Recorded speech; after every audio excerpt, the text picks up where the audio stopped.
Call them يا أهل الكتاب تعالوا كم إلى كلمة سواء بيننا وبينكم. السلام عليكم. لا تنسوا الاعجاب بالفيديو والاشتراك في القناة تشجيعا لنا لنستمر بنشر المزيد إن شاء الله. السلام عليكم ورحمة الله وبركاته. الحمد لله والصلاة والسلام على سيدنا المصطفى رسول الله وعلى آله وصحبه ومن والاه. أما بعد، تحية طيبة لمتابعي قناتنا الكرام، قناة كلمة سواء. والله تبارك وتعالى أسأل أن يتقبل منا ومنكم صالح الأعمال، وأن يستعملنا وألا يستبدلنا، إنه ولي ذلك والقادر عليه. اللهم لا تجعلنا من المستبدلين، وارزقنا شرف العمل لهذا الدين، اللهم آمين. يعني إن شاء الله تزامنا مع فيديوهاتي، كذلك سنحرص أن نثري محتوى القناة بإذن الله تبارك وتعالى بفيديوهات قد تكون فيها معلومات شيقة، قد تكون فيها تعليقات ذكية، قد تكون فيها أطروحة ثرية علميا نافعة نقديا نثري بها محتوى القناة. فيلا نشوف مع بعض هذه المادة ونرجع تاني. In any case, when I was 28, to make a long story short, some friends of mine gave me a copy of the Quran. And one night I was sitting in Diamond Heights, my apartment in Diamond Heights in San Francisco. I was working that time at the University of San Francisco. I was 27, 28 at that time, I can't remember. And I ran out of stuff to read, and I took this gift that my friends gave me and I began to read it. And I came to the first verse.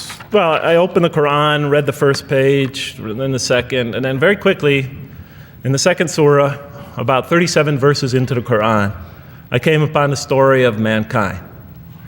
And I have to admit, I read through it very quickly. It was about 9-10 verses long, story of the first man and woman. And I recognized some of the details. It was similar to what I had learned when I was a child, but I noticed that there was something wrong.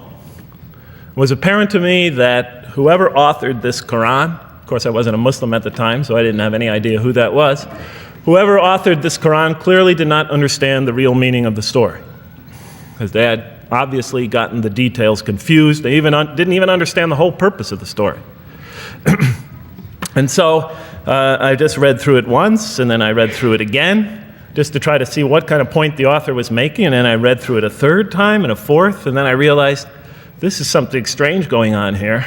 I'm going to read this much more carefully. I'm going to need to go through this story line by line, verse by verse, because it's obvious that the author is trying to bring out another point.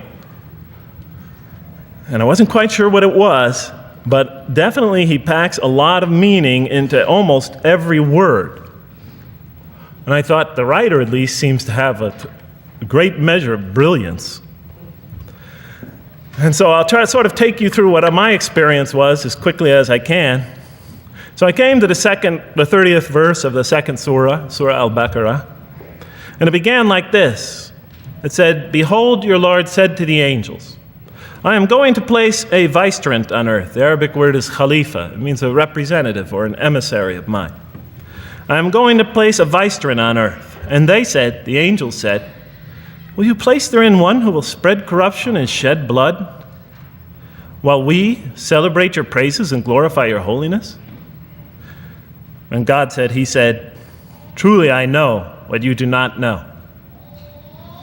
See, that's the verse that hooked me. That's the verse that caught my attention. That's the one that kept on making me read the story again and again and again. Because listen to the way it begins. "Behold, your Lord said to the angels, I am going to place a representative of mine on earth, a vicegerent of mine, an emissary, one who acts on my behalf." I thought, that's not the way it goes.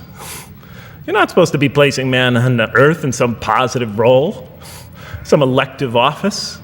You place man on earth as a punishment for his sin. Clearly, I knew the author didn't quite get the point. But still, it was an amazing line. But then I come to the next line, and it says, "And the angels say, will you place therein one who will spread corruption and shed blood, while we celebrate your praises and glorify you?" I looked at it again. I couldn't believe the question. They said, "Will you place therein one who will spread corruption and shed blood, while we, the angels, celebrate your praises and glorify you?" I looked at that and I said, exactly. That would be my question.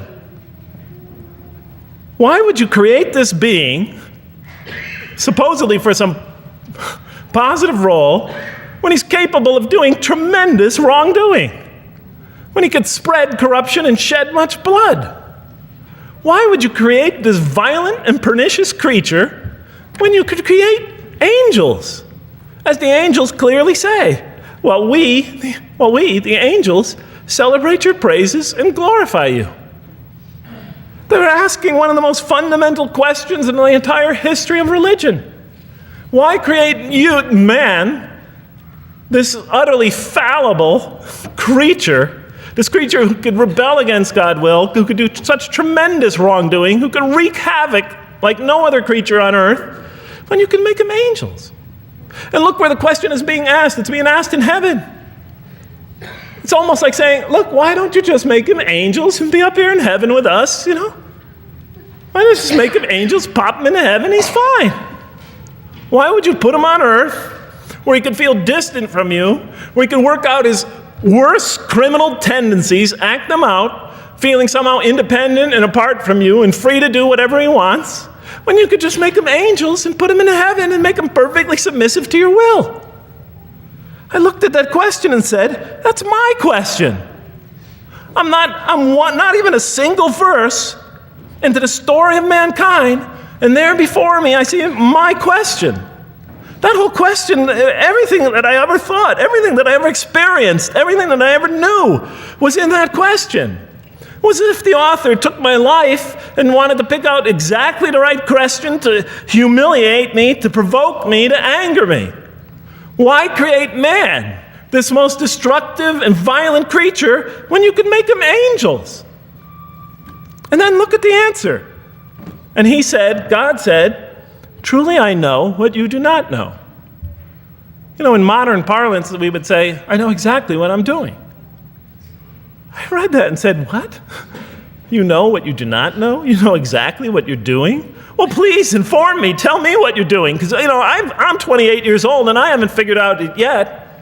And I have a lot of issues that I'm still dealing with that's connected to this question.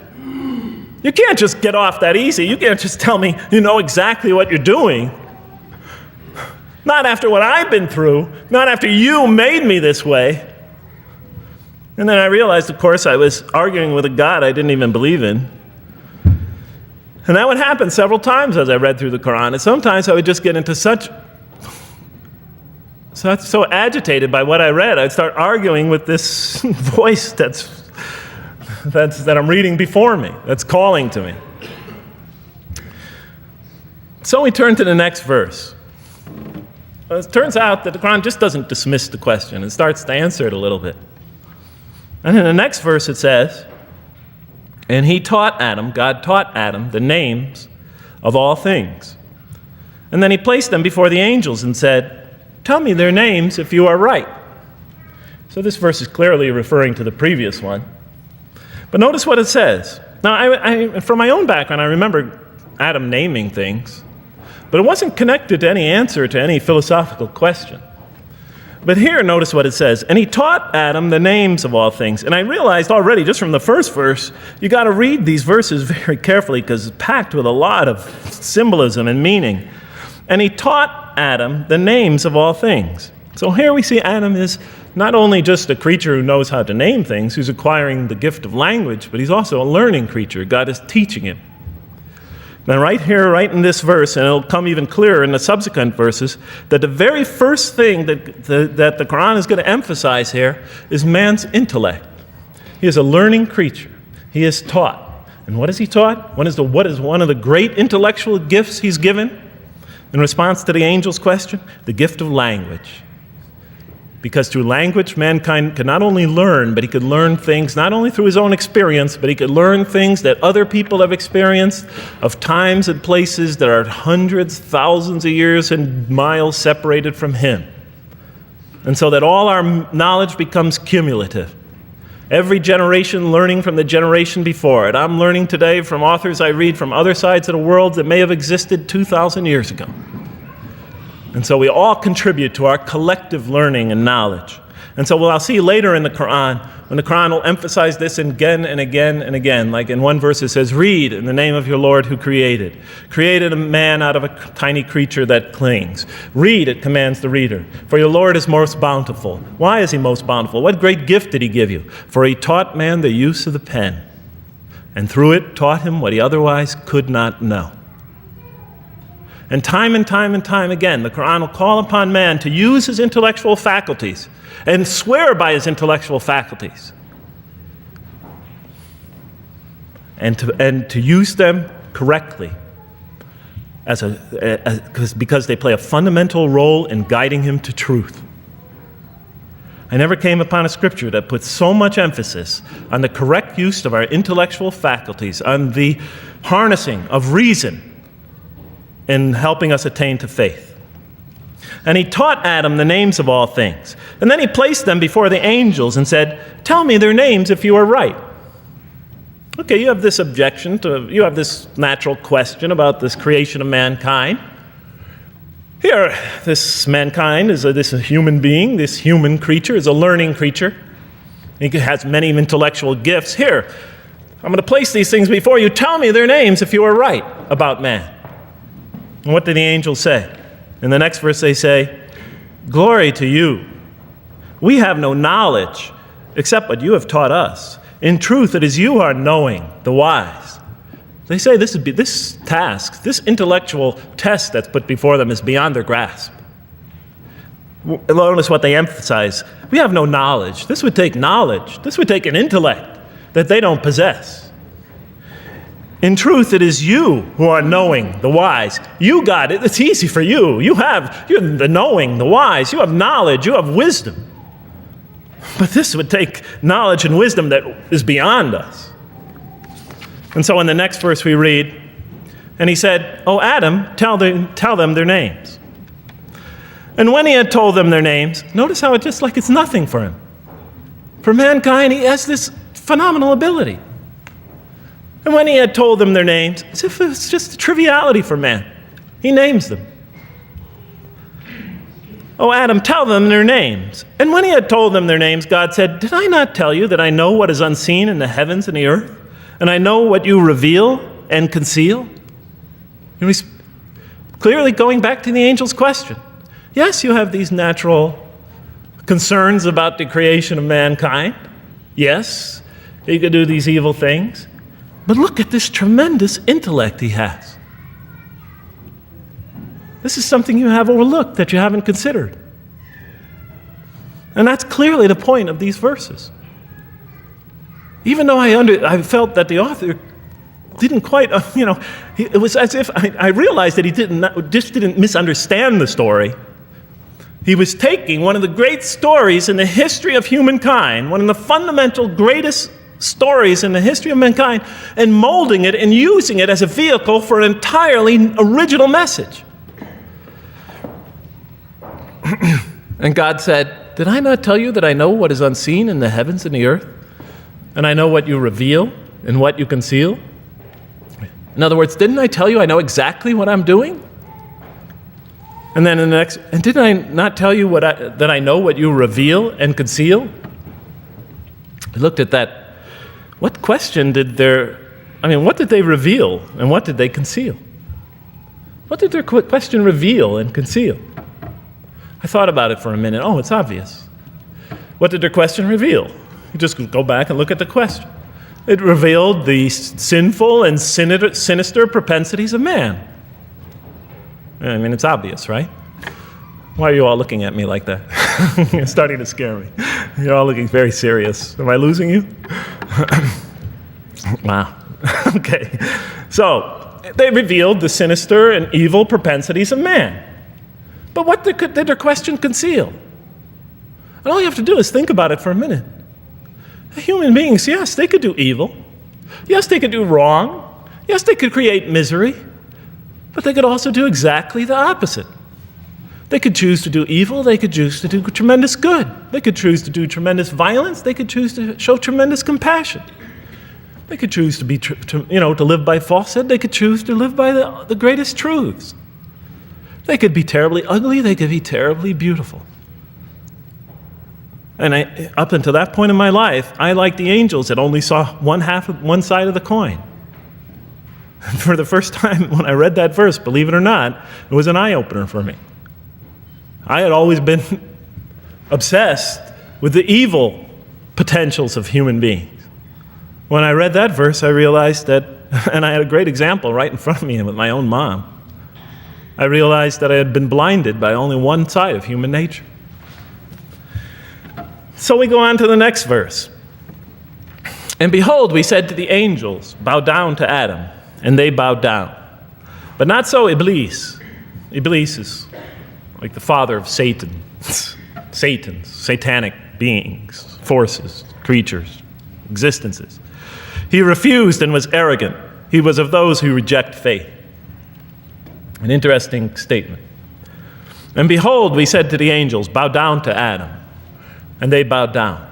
Bowing down could symbolize two things.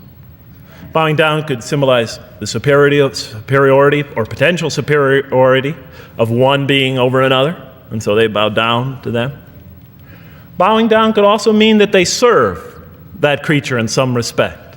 Of course, the Quran says that all beings serve God, all created beings serve God.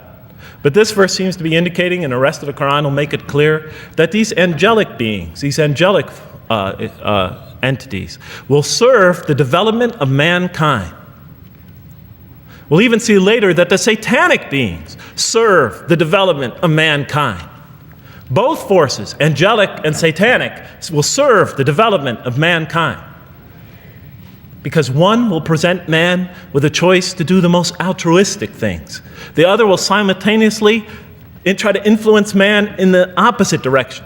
And so human beings will be moral creatures, and will have to make moral decisions. And it's in those moral decisions that they will grow spiritually and morally as human beings. And they'll take that into the next life. And the angelic and the satanic forces will be catalysts for those moral choices that they make. They will heighten the human being's awareness of the rightfulness and the wrongfulness of the choice he's about to make. And the self, the soul, the nafs, as they say in Arabic, will have to make the ultimate choice between good and evil. And that choice, that test will come again and again and again as human beings either grow or decline. And those tests will come again and again and again to try to help him towards his spiritual evolution, to bring him back. But that choice is ultimately ours. But I'm getting ahead of myself. And so we said to the angels, bow down to Adam, and they bowed down. But not so Iblis. Iblis is Satan, this rebellious force, this evil prompter, the one who whispers into the human heart. He comes into being.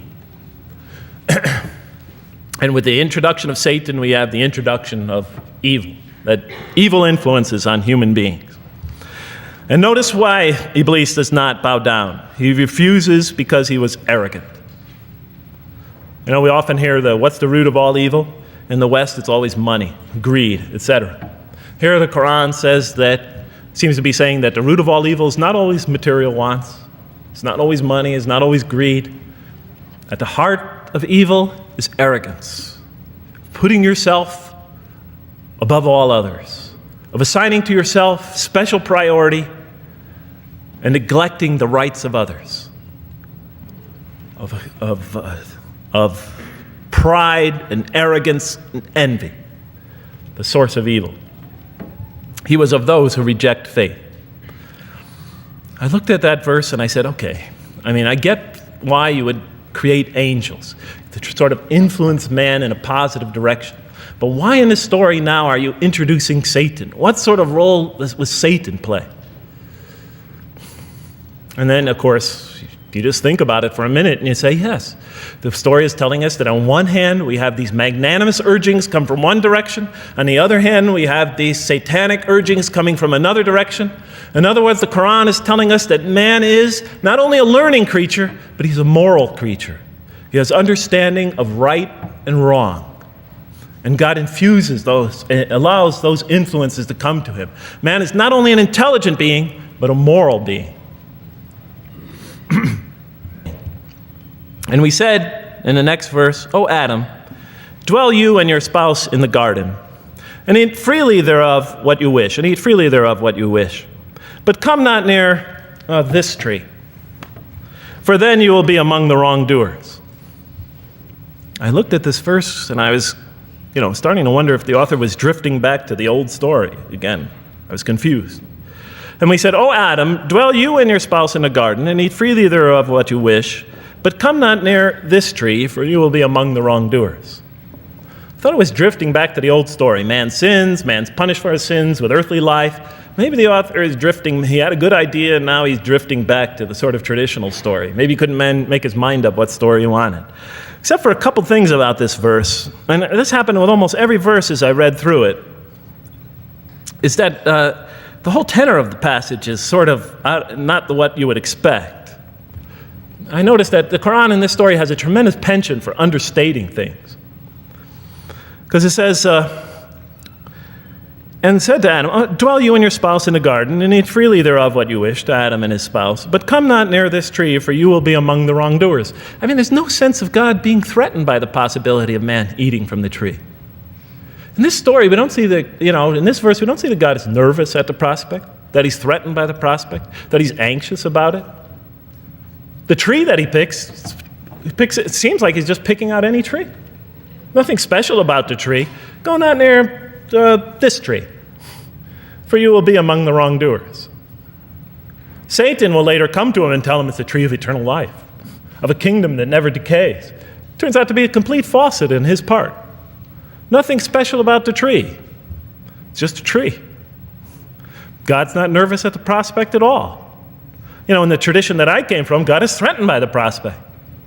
He has to put an angel with a fiery sword by to protect the tree so that mankind never goes next to it again. I'm not putting it down. I'm just pointing out the difference of the story. They're both beautifully told. But he has to guard the tree. Why? Because if they eat from it, they'll become gods like us. This man, he already has a rebellious nature. Can you imagine if he eats from this tree? No, can't let him get near that tree.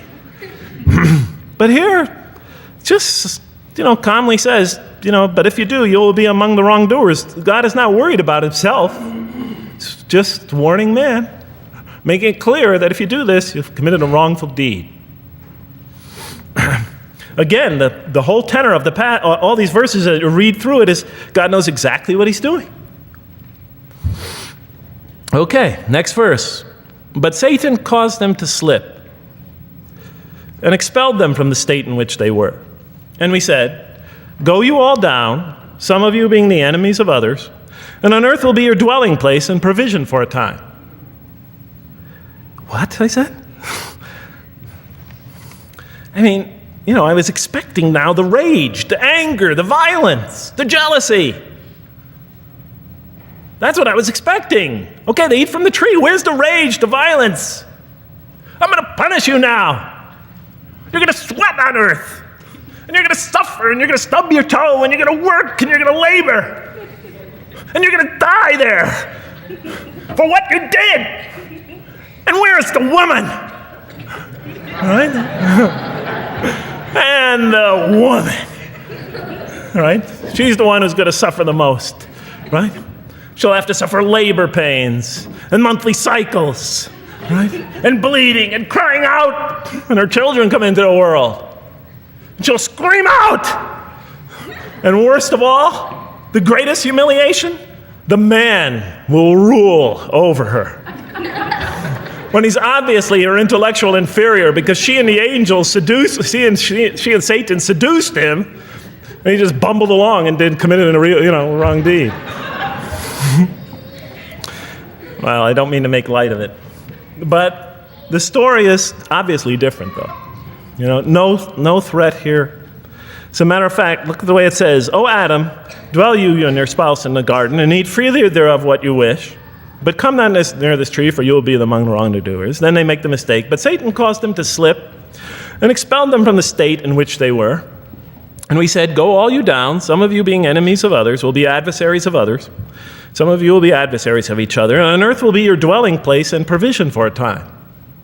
This is not a deity losing it. If you look at it, on earth will be your dwelling place and provision for a time. That's not the words of a God that has got lost, that is really extremely upset. On earth will be your dwelling place and provision for a time. But notice something else about this verse. I mean, when you read these verses for the first time, I don't know, maybe I'm nuts, and many people think I am. But when you read these verses for the first time, I mean, this is just so much that catches your attention. But Satan caused them to slip. I remember, I couldn't get that verse out of those words out of my head. Satan caused them to slip. To slip? The greatest sin in the history of the human race, and it's called a slip? You know, in my culture, slip means, you know, you just momentarily, for a fraction of a second, you lose your focus. It's not a big deal. My Uncle Bob used to always say to me, Jeff, I'm sorry, I'm 5 minutes late, I slipped up. You know, the understanding is it's no big deal. It's just a slip. You know, that's what we say when we make a minor mistake. I slipped up. Don't worry about it. Never happen again. A slip, I said? Momentary loss of focus? The greatest sin in the history of humanity? Why we're all here? Why we're all suffering? Why we experience death? A slip? I didn't believe it. I went to my Arabian friends at that time. I didn't know any Arabic. They came to this verse. We went through it line by line. I said, now don't change any words. Just read them one at a time. But Satan made them, and I said, okay, this one right here. What does it mean? Tell me what that means. They looked at it. It says, slip. Slip. And expelled them from the state in which they were. A slip, I thought? But then maybe I was trying to force the traditional understanding, the traditional interpretation. Maybe it was just a slip. I mean, after all, they didn't commit murder. They didn't commit robbery, rape, pillaging, assault. They ate a couple of pieces of fruit. Well, it's not the greatest sin in the history of humanity by any means. And then the next verse says, and then they were expelled from the state in which they were. Well, what state were they? Let's see now. Let's go back from where we started. First, mankind is being taught. We see he's an intellectual being. Then we show he's a moral being. Moral being means he's a being that's going to have to make choices. And then God gives him this choice. It's not a huge deal. It's not the gravest sin in the history of humanity by any means. It's minor by any standards. They make it, though. We see that God originally intended to put man on earth as his vicegerent. We see a period of preparation where he's being prepared intellectually, where he's growing as a moral creature. When does God finally put him on earth? What signals that he's ready to begin? He makes his first independent choice. It's not the worst deed in the history of humanity. It's minor on anybody's scale, but it shows that mankind is ready to act on his own, to be his own, to make his own choices, that God has empowered him to make choices, and he's ready to make them and carry them out and see them most often to their expected ends, if God wills. And that seems to be the only real significance of it. But I thought, maybe I'm getting this wrong. Maybe God just blows off into an angry rampage the next verse. So I look at the next one and it says, and then Adam received words from his Lord. And God turned to him mercifully, for he's oft returning, ever merciful. Well, if I had any doubts up till now that God is not enraged by what this has happened, that God hasn't prepared mankind for this choice, for what was eventually going to happen, that all this was preparation for mankind to begin his earthly sojourn in this famous allegory. If I had any doubts before now, I had them, certainly didn't have them after reading this verse. ما شاء الله. عسى ان احنا نكون انتفعنا جميعا بما سمعنا. الله تبارك وتعالى اسال ان يتقبل مني واياكم صالح الاعمال، وان يثبتني واخواني الدعاة يعني على هذا الطريق ننصر فيه ديننا ونعطر فيه حياتنا بالذب عن عرض نبينا صلى الله عليه وسلم. حبيبنا اللازم اشتركوا في القناة، فعلوا زر الجرس، دعمونا باللايك والشير وبما تيسر لكم عبر وسائل الدعم المختلفة. ومن هنا من الإسكندرية العامرة، هذا محبكم رضا ابن محمد رضا قلقيلة يسألكم الدعاء ويحييكم، والسلام عليكم ورحمة الله وبركاته.